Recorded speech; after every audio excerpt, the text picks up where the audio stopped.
Hi everybody, welcome to another video from Lestats Gaming Live, and today I'm going to be showing you the new features from the expansion Brave New World of Civilization V that just came out a few days ago. And I made a small list so I don't forget any of the important features. Yes, I have paper support for this video. So the first thing, of course, as in any expansion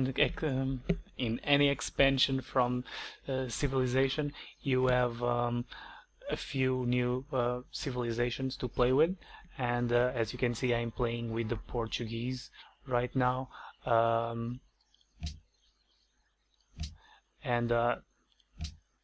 Okay, I am Portugal, and which is awesome, and that is like the least important feature in my opinion, as are the new scenarios. I never play the scenarios anyway, so I don't care that they even exist, but on to the important stuff, the gameplay stuff that changed from last time, from the last expansion, which was Gods and Kings. First off is well, let's start by the trade. As you can see here, there's a new indicator on this top bar, which means that I now have my limit of 6 trade units, and the trade units are either the caravan, and I have one somewhere around here. This is the Portuguese unit. Every civilization has a unit, and this is the Portuguese one. And I know I have one ship for trading too, one cargo ship, but I can't find it, and I'm going to, yeah, here it is. So if I click here, you can see that these are my active trading routes: Porto Genova, Coimbra La Venta, Braga Susa, and Lisbon, and I'm not even going to risk saying the name of this city. What is trade? Trading happens with gold, science, and religion when you are trading with a foreign country, or a foreign, in this case these are city-states. And you can also trade with your own cities, and in that case you can trade production and food. The weird part in this is that like in this case I'm trading between Lisbon and Porto, and I'm sending 10 production to Porto, but I don't lose this 10 in Lisbon, which I think should happen. So it's a win-win for you when you trade inside your own civilization, like I am doing here with these two trading units. So when I trade Lisbon and Porto, I don't lose 10 production in Lisbon and gain them on Porto. I just gain them on Porto. And you can choose where to trade from and where to trade to. And when you trade inside your own country, you can choose if you want to trade food or if you want to trade production. When you trade with foreign countries, and I can show you that here, you don't choose what you trade, you just choose between which two cities you want to trade, or every caravan has a city where it's its base, so you always trade between the base of your trading unit and some other city that is within its reach. So as you can see, if let me order this by my cities, so you can see better what I'm talking about. So if I trade from Lisbon and I want to choose a foreign country to trade with, I can trade with Manila, and that will give me 13 gold, and it will give Manila 2 gold. So you give your trading routes are beneficial to you, but are also beneficial to the other parts of the trading route. And in this case, that's not very important because this is a city-state. But as you can see, I can trade between Lisbon and Linz, which belongs to the Austrian Empire. And in that case, I would get 13 gold, and they would get almost 4. And they would get 4 science, and I would get none, and this is because my country is very far ahead on technology comparing to the Austrian Empire. That means that because, as you can see here, I have 7 technologies that they don't, and that means that they will gain science from me when I trade with them, and they on the other side I get nothing. Also with religion, in this case I would get +4 pressure, and they would get none for some reason. But if I chose to trade with this one, which I'm again not going to risk to say the name, I would get pressure for their religion, but they would get pressure from my religion too. So this is very interesting, and it's a very easy way to make a lot of money, but you have to understand that this is a compromise, and in this case, yes, I can trade with them, but I am also aiding them on the research front. So I think that's all about the trade routes. Let's go for the World Congress, and this is a very fun feature too. As you can see, if I click here, every few turns, and in this case there will be 23 more turns until the next conference, you get one of these conferences where you get to vote on a couple of measures that you can propose first. So as you can see, these are the current proposals, and I made one, and the Austrian Empire made another one. And as you can see, I proposed that we implement as world religion Lestatism, which is a religion that I've created myself, of course. And the Austrian Empire proposed a ban on copper, and well, they did this because I think I am the only one which has copper, and of course I did this because I want to spread my religion, and I want to have the advantages that this gives. These aren't the only resolutions that you can propose, of course. There's a list of many resolutions, and which include trading embargoes, increase of army taxes, a lot of things that you can propose if you have the possibility to do so, because there are rules to which civilizations may propose this kind of measures, this kind of resolutions, I'm sorry. And this is the number of delegates that we have right now, and this changes from a couple of reasons. As you can see, I get 2 from membership, so just because I exist, I get 2 votes, and I get another one from being the host. I get another one from having city-states as an ally, and I get 2 others from World Wonders.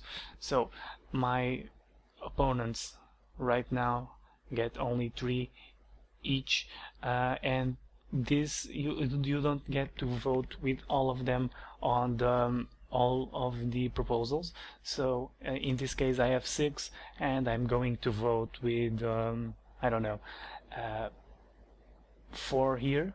I'm going to go 4 on the pro side on this one, of course, and I'm going to spend the other 2 on the against this ban on copper, which mean of course that I can lose on both fronts. I don't know how the ties are handled, because I didn't have a tie last time. Last time I've proposed this culture from World Wonders, so +3 culture from each World Wonder, because I have more World Wonders that the other civilizations. I decided this was a good idea, and I was able to enforce it.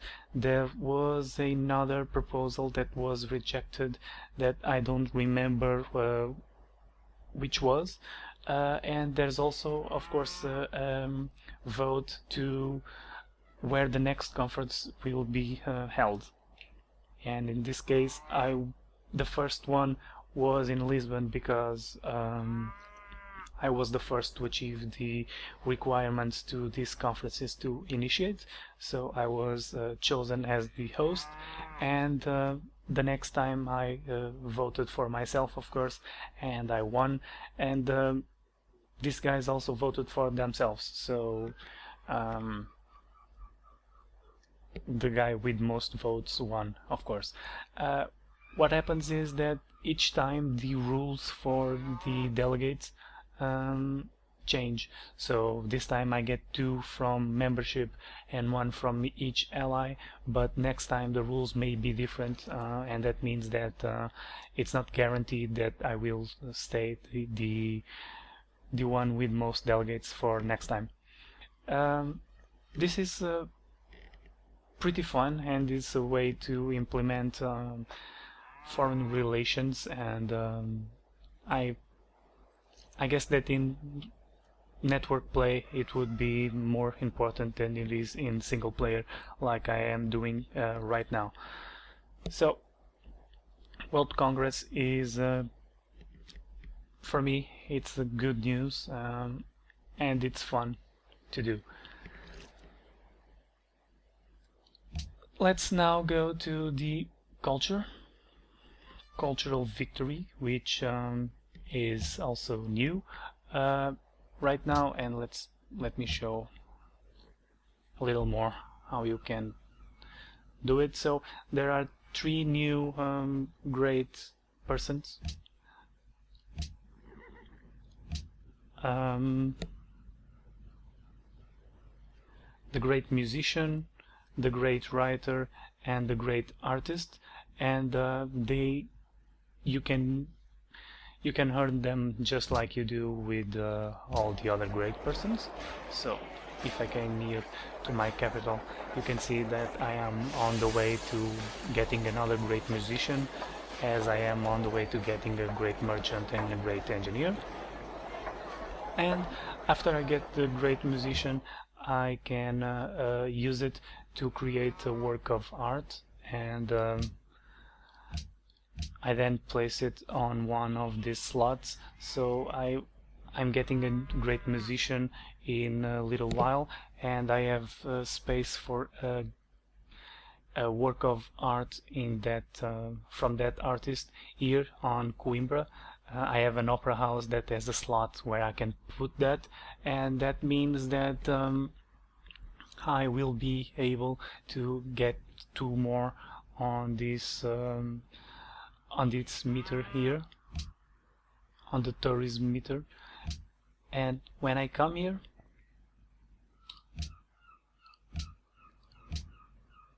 let's see, where can I show this the best? Here. So cultural influence, I have now 15% over Persia and 13% over Austria. And you can see here that it is the trend is slowly rising, so it's expected that I will have more in a while. You can see here that I have a tourism output of 20, and and I read this on the tutorial. The explanation of these bars is this is like my attack.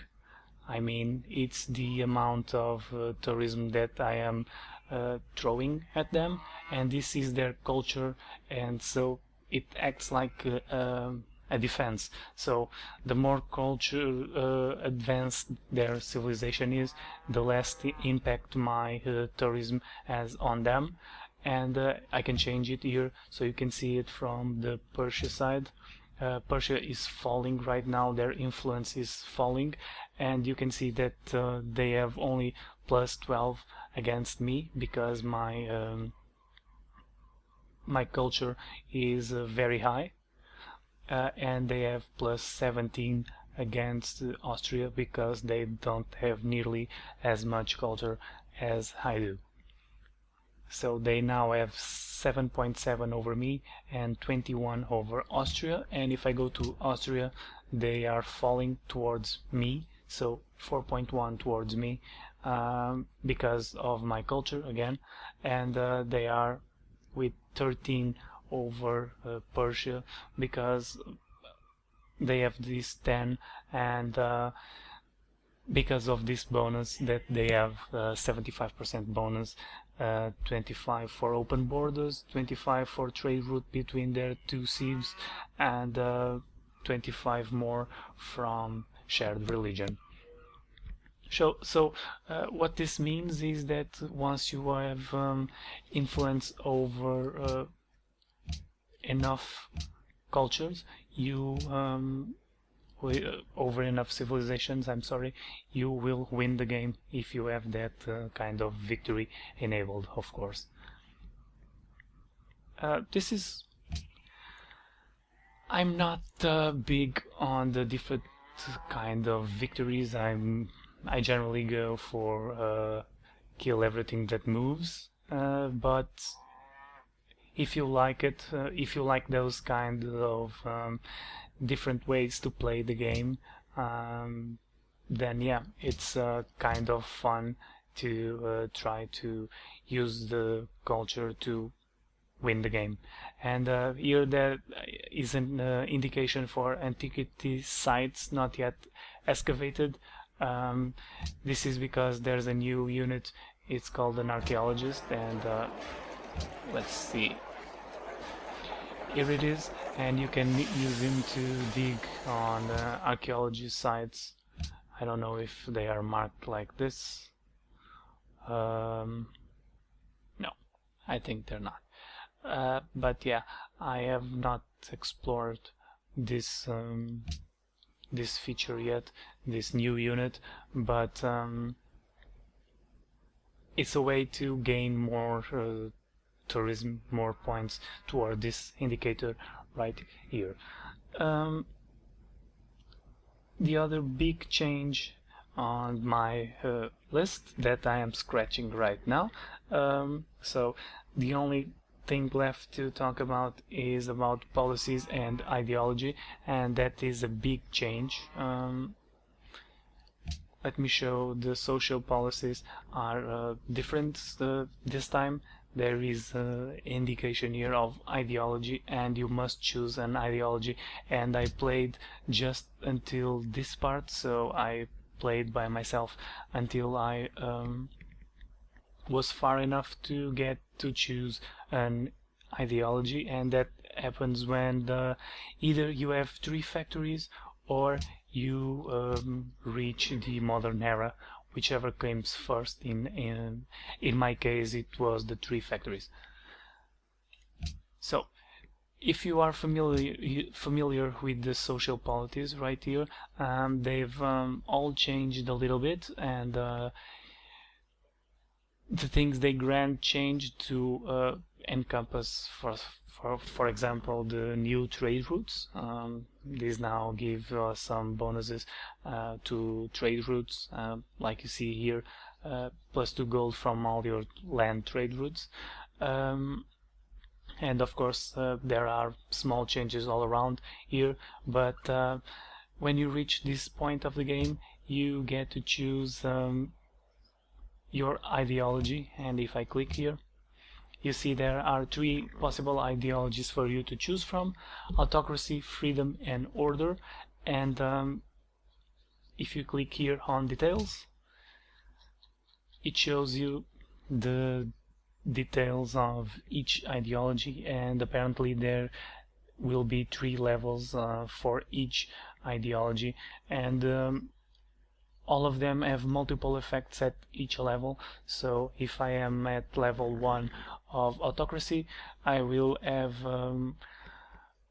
wounded military units inflict 25 more damage than normal. I will have the gold cost of purchasing units reduced, a lot of things, spies steel technologies at twice the normal rate, and so on and so on. At level 2 I will have more effects. I don't think it's more effects because some are the same thing, just improved. Like you can see here, fortified borders for level 1 means that it's a +1 happiness for castle, arsenal and military base, and in level 2 there is the same thing with a +2 with local happiness for barricades, armory and military academy. Oh, actually it's not the same thing. Yeah, so I changed what I was saying. Apparently they are cumulative and there are 3 levels in each one. So if I go to freedom, you can see that there are things to choose at level 1, at level 2 and at level 3. I will now choose, for example, freedom. Oops, freedom. And yes, I'm sure I want to adopt freedom. And now I have the possibility to... Wow, it's very complex. So I can now choose a tenant. Oh, you get to choose from the options that are shown before. So I will choose... This is always the hard part.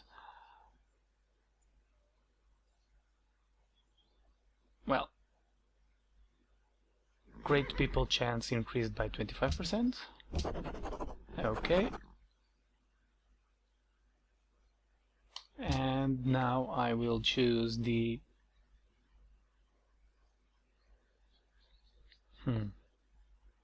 happiness from mint, bank and stock exchange. Yes. And now you will be able to add tenants from your culture, just like you are able to choose new social policies. So if you are familiar with that part of the game, you will not... this part will not be strange to you. The only difference is that there are many more choices for each level than there are on the normal social policies, and I think that it's